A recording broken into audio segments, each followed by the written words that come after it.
Well, it's been a couple of days of protests this week that have got plenty of attention. Farmers at the front of Parliament House angry about the Murray-Darling Basin plan. They say that it does need improvement. The government has reacted with an inquiry into this, but it's also reacted with some criticism of some of the MPs at the front, including Bob Katter, who went out to address those people, those farmers, and that's drawn criticism from Matthew Canavan. Where we get things done is working in government to deliver results. There's some in this place that do like to jump up and down and stamp their feet and create a ruckus from time to time.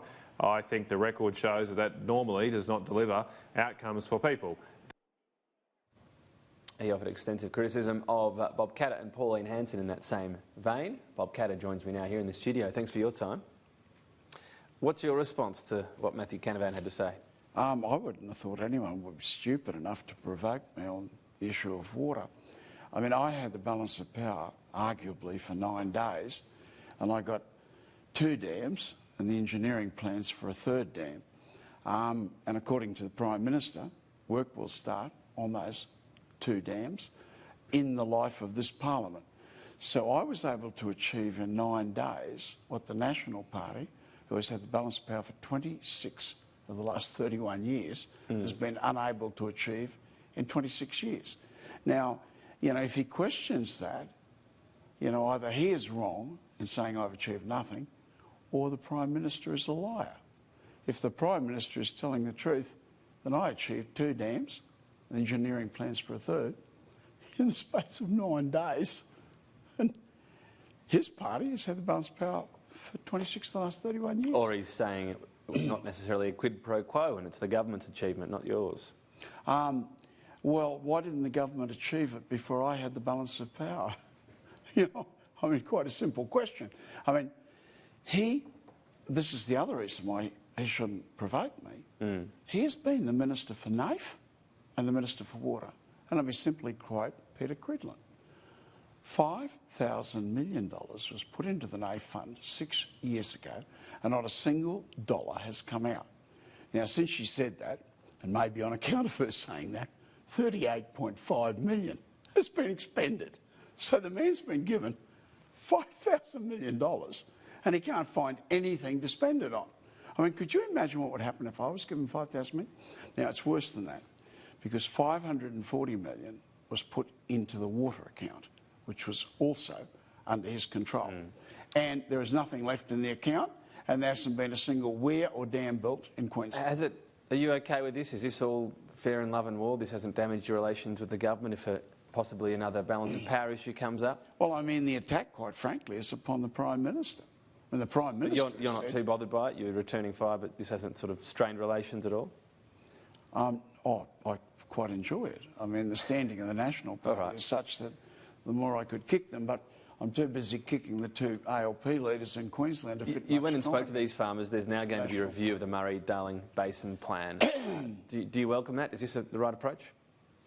You know, it's terrible when people have to get 2,000 or 3,000 people into the streets demonstrating to get action by the government. And in fairness to the Prime Minister, it is the National Party here. This is not the Liberals. It is the National Party. All of their members of Parliament voted for abolishing 28% of the irrigation over a fifth of Australia. I mean, I don't know whether... Are you talking about the plan itself and the environmental flows? Yeah, the plan itself entails a cutback of 28% of the water going to farmers in the Murray-Darling, and they all voted for it. Well, I mean, what sort of a person votes for a 28% reduction in the economy of his electorate? Well, obviously the argument is to do with the health of the river system, that if you take too much water out of it, then it's not good for anybody. I answer that question by 2 things. The best Ag Minister that New South Wales has probably ever had was Ian Causley, highly respected, biggest sugarcane grower in New South Wales. Causley said, on the Murray-Darling, when it rains, the river will run. When it doesn't rain, the river won't run. And Isn't it about a lot more than that, and being able to figure out when it's raining a bit, things are still okay? I believe, it's a lot more complicated I believe if I want to open my mouth on the Murray-Darling, I should do a bit of homework on it. So I went down to Murray Bridge, which is the mouth of the river.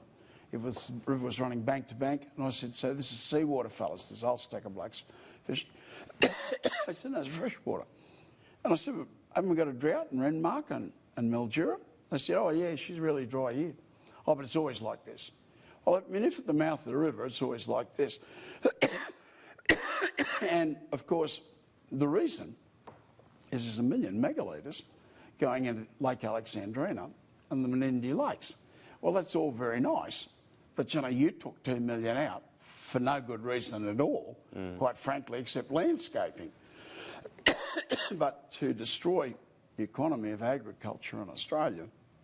All right, I'll let you take a sip of water, Bob Catter, and we'll see what happens with the review. There are some people also talking about whether or not we need to sort of re-evaluate what happens at the bottom of the river. I wanted to ask you before we go, though, you had Bradfield too is part of the answer, and the Clarence diversion. I wanted to ask you, just before we go, on your recent comments on Israel Folau and his linking of the bushfires with same-sex marriage being legal in Australia.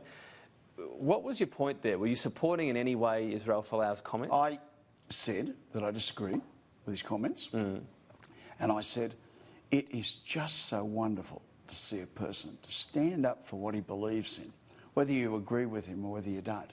He's standing on a moral belief, and he's taken great pain as a result of his moral belief system. Tell me who else in Australia, who else can you know that has stood up for his moral beliefs and taken immense pain? Let me ask you this, but so he stood up and you said he was being persecuted. Weren't people just criticising his views, and isn't that their right as well? No, it is. If I express an opinion and you punish me to the tune of millions of dollars by taking it off me and just about everything else in my life off me, then you quite clearly are punishing me for my belief system.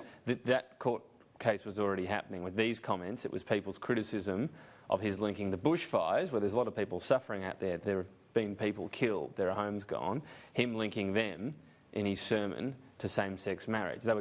It's their right to criticise as much as it's his right to make that sermon. I fully agree with you, and I personally said I disagreed with his comments.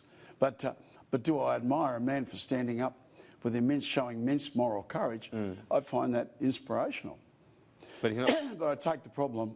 I mean, I take your statement as fair comment. Right. So he's not being. People criticising him, that's not persecution. No. They're fully entitled to criticise him, but they're not fully entitled to destroy his life completely. And really, they haven't over those comments. Give me an example where a Christian has done that to somebody, and I can give you 100 examples where the Christians have been suffering under persecution, and I don't think it's anything. What's another example? Oh, well, I mean the persecution of Peter Hollingworth was Governor-General of Australia. Well, he resigned because his complete life was destroyed. Okay, but there was never the single scintilla of evidence ever produced against him. He came out and said that he had not managed properly allegations of sexual abuse within the church and then resigned. He was pressured out of that position by a continuous and vitriolic attack. Continuous and vitriolic.